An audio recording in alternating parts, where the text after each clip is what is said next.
আসসালামু আলাইকুম। সবাই কেমন আছেন? আশা করি সবাই ভালো আছেন। আজকে লিড জেনারেশনের ৩য় ক্লাস এবং ৩য় ক্লাসে আমরা লিড জেনারেশন কিভাবে শুরু করব এবং কোথা থেকে শুরু করব এবং লিড জেনারেশনের প্রাইমারি লেভেলটা আমরা কিভাবে এর জার্নিটা শুরু করব, এটাই আমরা এই ক্লাসে বিস্তারিত আলোচনা করব এবং দেখব কোথা থেকে আমরা বায়ারের রিকোয়ারমেন্ট অনুযায়ী কিভাবে আমরা লিডগুলো সংগ্রহ করি। এগুলো আমরা এই ক্লাসের ভিতরে আলোচনা করব। চলুন দেখে নেওয়া যাক। প্রথমে হচ্ছে লিড জেনারেশনের কাজটা আমরা কিভাবে শুরু করতে পারি এবং লিড জেনারেশনের প্রাইমারি লেভেলে আমাদের কি কি জানতে হবে। লিড জেনারেশন করতে গেলে আপনার বেসিক্যালি কি কি জানতে হবে, এই বিষয়গুলো আজকে নিয়ে আমরা আলোচনা করব। এবং আমরা সবসময় যে কাজটা করব সেটা হচ্ছে যে সবসময় আমরা বায়ারের রিকোয়ারমেন্ট অনুযায়ী কাজ করব, এর বাইরে আমরা কোনো কাজ করব না। সবসময় এটা মাথায় রাখবেন যে বায়ারের রিকোয়ারমেন্টের বাইরে আপনি যাবেন না। সবসময় বায়ার যেটা বলবে সেটাই আপনি করবেন, বায়ারের সাথে কনভারসেশন করে নেবেন আপনি।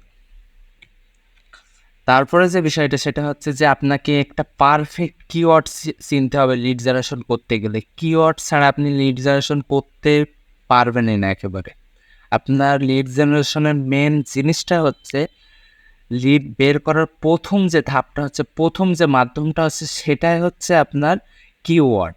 আপনার কিওয়ার্ড যদি না থাকে আপনি লিডই পাবেন না এবং লিডই বের করতে পারবেন না। এবং কিওয়ার্ড বের করার ক্ষেত্রে আপনি সবচেয়ে বেশি সচেতন অবস্থায় থাকবেন। এবং প্রথমত আমরা যেটা হচ্ছে কিওয়ার্ড কি এবং একটা পারফেক্ট কিওয়ার্ড আমরা কিভাবে পেতে পারি। তারপর যে বিষয়টা সেটা হচ্ছে একটা পারফেক্ট কিওয়ার্ড কিভাবে আমরা সংগ্রহ করব এবং কোথা থেকে সংগ্রহ করব, এটা হচ্ছে বিষয়। এখন নিচে দেখতে পাচ্ছেন যে এখানে হচ্ছে আপওয়ার্কের একটা বেসিক্যালি একটা $25 একটা এন্ট্রি লেভেলের একটা কাজ আছে। দেখেন এখানে বলছে হচ্ছে জাস্ট ফার্স্ট লাইনটা এখানে আপনি হচ্ছে দেখেন যে হচ্ছে I need a list of UK base software company having, just এই পর্যন্ত দেখে হচ্ছে আপনার হচ্ছে 10 to 15 এমপ্লয়। এত কিছু আপনার দেখার কোনো মানে এখন বেসিক্যালি প্রথম পর্যায়ে আপনার দেখার কোনো প্রয়োজন নাই। জাস্ট আপনাকে প্রথমে কিওয়ার্ড চিনতে হবে, এখানে কিওয়ার্ডটা কী, বাইরে এখানে আপনাকে কি কিওয়ার্ড দিচ্ছে এবং এখান থেকে আমি কীভাবে কিওয়ার্ডটা বের করব। প্রথমে দেখেন হচ্ছে এখানে বলতেছে হচ্ছে যে তার হচ্ছে ইউকে বেস থেকে, ইউকের হচ্ছে বেস থেকে কী লাগবে, সফটওয়্যার কোম্পানি লাগবে।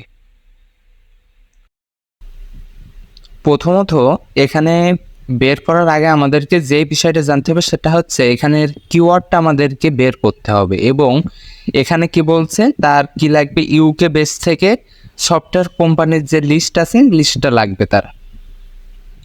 সেই ক্ষেত্রে আমরা এখানে হচ্ছে দুইটা কিওয়ার্ড পাচ্ছি।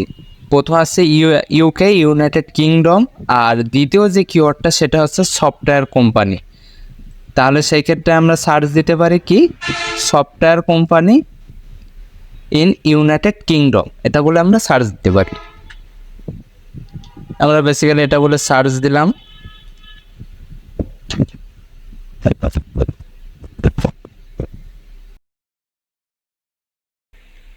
এই যে প্রথমে আপনি যেটা দেখেন এখানে বেসিক্যালি গুগলে সার্চ দেওয়ার পরে দেখেন আছে এখান থেকে অনেক দেখেন ওয়েবসাইট আসছে, অনেক কিছু আসছে। এখানে আপনি যেটা করবেন সেটা হচ্ছে যে এখানে আপনি উল্টোপাল্টা জিনিস পাবেন, অনেক বেশি উল্টোপাল্টা জিনিস পাবেন। এর জন্য আপনি লিড জেনারেশন করতে গেলে আপনাকে কী করতে হবে, সবসময় ম্যাপে ক্লিক করতে হবে। আপনি গুগল থেকে যখনই লিড সংগ্রহ করতে যাবেন তখনই আপনি কোথায় কি ইউজ করবেন, ম্যাপ ইউজ করবেন। জাস্ট এখানে ম্যাপে ক্লিক করলাম। ম্যাপে ক্লিক করার পরে এখানে দেখেন ইউকে যে সফটওয়্যার কোম্পানি আছে সফটওয়্যার কোম্পানির এখানে লিস্ট চলে আসছে। এখন দেখেন এখানে যে মূল বিষয়টা সেটা হচ্ছে আপনি যদি এক একটা করে যদি এইভাবে যদি সংগ্রহ করতে যান, এইভাবে যদি এক একটা করে সংগ্রহ করতে যান, সেই ক্ষেত্রে আপনার অনেক সময় লাগবে। যে একটা করে হচ্ছে সফটওয়্যার কোম্পানির নাম, তারপর হচ্ছে তাদের ওয়েবসাইট, তাদের হচ্ছে ফোন নাম্বার, ওপেন কয়টার সময় হয়, ক্লোজ কয়টার সময় হয়, এই যে যে বিষয়গুলো এখানে আছে, তাদের অ্যাড্রেস কোথায়, ফোন নম্বর, এগুলো আপনি যদি এখান থেকে যদি এক একটা করে সংগ্রহ করতে চান আপনার অনেক বেশি টাইম লেগে যাবে। এই জন্য আমরা যেটা ইউজ করি সেটা হচ্ছে ইনস্ট্যান্ট ডাটা স্কেপার। ইনস্ট্যান্ট ডাটা স্কেপার আমরা ইউজ করব। এবং দেখেন এখানে হচ্ছে আমি আপনাদেরকে এই লিঙ্কটা দিয়ে দেবো। দেখেন হচ্ছে এখানে লিঙ্ক রয়েছে ইনস্ট্যান্ট ডাটা স্কেপার যে দেখতে পাচ্ছেন, এই যেটা জাস্ট আমি এখান থেকে কপি করে নিলাম। নেওয়ার পরে আপনারা জাস্ট যাবেন, দেওয়ার পরে পেস্ট করে দিবেন। দেওয়ার পরে এখান থেকে যে পেয়ে যাবেন হচ্ছে ইনস্ট্যান্ট ডাটা স্কেপার। আপনাদের আমার এটা অ্যাড টু ক্রোম করা আছে, এটা আমি রিমুভ করে আপনাদের একটুখানি দেখিয়ে দিই। দেখেন এখানে আপনারা জাস্ট কী করবেন, আপনাদের এরকম আসবে, আপনারা এখান থেকে অ্যাড টু ক্রোম করে নেবেন। অ্যাড টু ক্রোম করে নেবেন, এই যে অ্যাড এক্সটেনশন আছে, অ্যাড এক্সটেনশন করে নেবেন। নেওয়ার পরে আপনারা যেটা করবেন সেটা পিন করে নেবেন। এখান থেকে এটা পিন করে নেবেন। এই যে এখানে যেটা অ্যাড হয়ে গেছে, এটা জাস্ট এখান থেকে যে এটা জাস্ট এখান থেকে পিন করে নেবেন। পিন করে নেওয়ার পরে আপনারা কি করবেন, যে কাঙ্ক্ষিত যে সফটওয়্যার কোম্পানির যে লিডগুলো দেখতে পাচ্ছেন আপনারা, এখানে জাস্ট আপনি কি করবেন, জাস্ট একটা ক্লিক করবেন। জাস্ট একটা ক্লিক করবেন। ক্লিক করে এখানে ইনস্ট্যান্ট ডাটা স্কেপারটা চালু করে দেওয়ার পরে দেখেন এখানে অনেকগুলো লিড চলে আসছে। দেখেন এখানে হচ্ছে একটা পেজে এখানে চলে আসছে 50টা এখানে লিড চলে আসছে। দেখেন এখন অনেকেই জিজ্ঞাসা করে যে হচ্ছে ইনস্ট্যান্ট ডাটা স্কেপার কী এবং এটা কি করে কাজ করে। একেবারে আপনি যে যেটা সহজ কথা সেটা হচ্ছে যে আপনি স্ক্রিনে যেটাই দেখতে পাচ্ছেন সেটাই এখান থেকে আপনাকে সংগ্রহ করে দিবে যে ডাটাটা। দেখেন এখানে দেখেন হচ্ছে ট্রাই অ্যানাদার টেবিল আছে। অ্যানাদার টেবিলে জাস্ট ক্লিক করলে দেখেন এক একটা জায়গায় চলে যাচ্ছে এবং এক এক জায়গার ডাটা নিচ্ছে। দেখেন এই যে আপনার স্ক্রিনে আপনি যেটাই দেখতে পারবেন, যেটা দেখতে পান সেটাই ইনস্ট্যান্ট ডাটা স্কেপার এটা সেখান থেকে নিয়ে নেবে। এখন এটা আমরা হচ্ছে এক্সেলে কনভার্ট করব। এটা ডাউনলোড হয়ে গেছে, এটা আমরা ওপেন করি।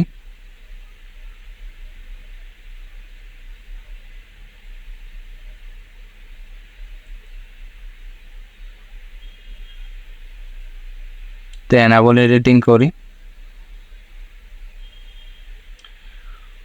প্রথমে যে বিষয়টা সেটা হচ্ছে এখানে দেখেন উপরে একটা নাম দিস HSFPX। এটা জাস্ট এদের একটা যে ইনস্ট্যান্ট ডাটা স্টোরের যে মেশিন আছে, মেশিনের একটা স্ক্রিপ্ট, একটা ধরন বলতে পারেন, তাদের প্রোগ্রামে এটা দেওয়া রয়েছে, তার জন্য এটা এখানে শো করছে। এখন এখান থেকে কি কি দিছে এটা একটু আমরা একটুখানি সরাসরি দেখি। প্রথমে দেখেন দিছে হচ্ছে এটা হচ্ছে গুগল ম্যাপের লিঙ্ক দিছে। গুগল ম্যাপের লিঙ্ক দিছে। গুগল ম্যাপের লিঙ্ক আপনার বেসিক্যালি কোনো দরকার নাই, এর জন্য এটা আমরা ডিলিট করে দিব। এখন এটা কি দিচ্ছে এখানে, এটা দিচ্ছে হচ্ছে কোম্পানি। এখান থেকে দিলাম জাস্ট হচ্ছে কোম্পানি নেম।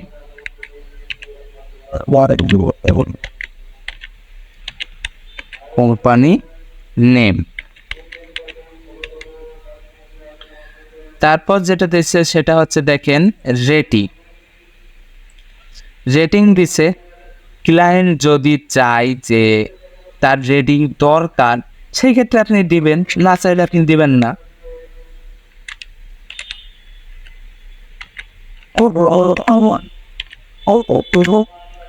রেটিং এরপর হচ্ছে কতজন রেটিং দিছে। এখন এটা কোনো দরকার পড়ে না, এই জন্য এটা রেট করে দিলাম। তারপর দেখেন হচ্ছে এটা হচ্ছে ক্যাটাগরি দিচ্ছে এখানে একটা, এটা কোন ক্যাটাগরিতে দেখেন, এটা হচ্ছে সফটওয়্যার কোম্পানির ক্যাটাগরি, এটা আপনার দরকার নাই।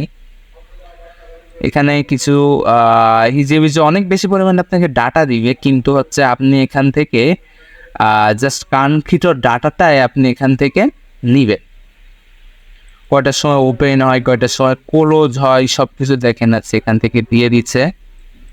এগুলো কোনো দরকার নাই। এবং এখানে কি দিছে, এটা দিচ্ছে হচ্ছে ফোন নাম্বার। এখানে জাস্ট আমরা একটুখানি অ্যাড্রেস দিয়ে দিই,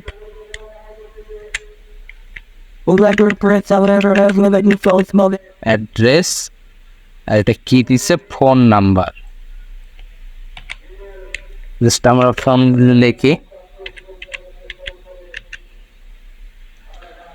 তারপর এখানে কি দিছে একটু দেখা যাক। এটা দিছে তাদের ওয়েবসাইট দিছে। এখানে আমরা জাস্ট ওয়েব পড়ে লিখলাম। এরপর দেখেন যে ডাটাটা দিছে, এটা আর আপনার কোনো কাজের না, এটা আর আপনার আর কোনো কাজের না, এর কোনো কাজের না। আপনি জাস্ট এখান থেকে এই ডাটাগুলো পেয়েছেন। এখান থেকে আমরা কি কি পেয়েছি, এটা একটুখানি দুইটা ঘর একটু খালি আছে, এই দুইটা ঘর একটুখানি ডিলেট করে দিই। দেওয়ার পরে হচ্ছে এখান থেকে একটুখানি কালার করে দিই।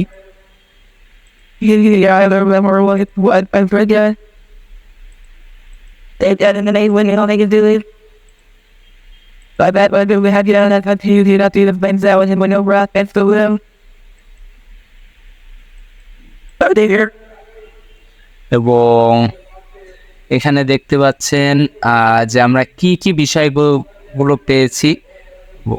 লাস্টে বুস্টারটা বাকি আছে,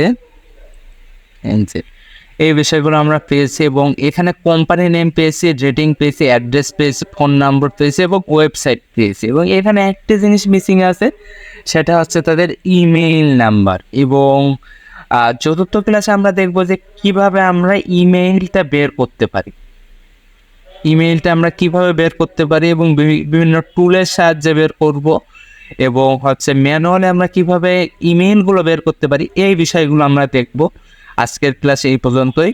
সবাই ভালো থাকবেন, সুস্থ থাকবেন। আসসালামু আলাইকুম।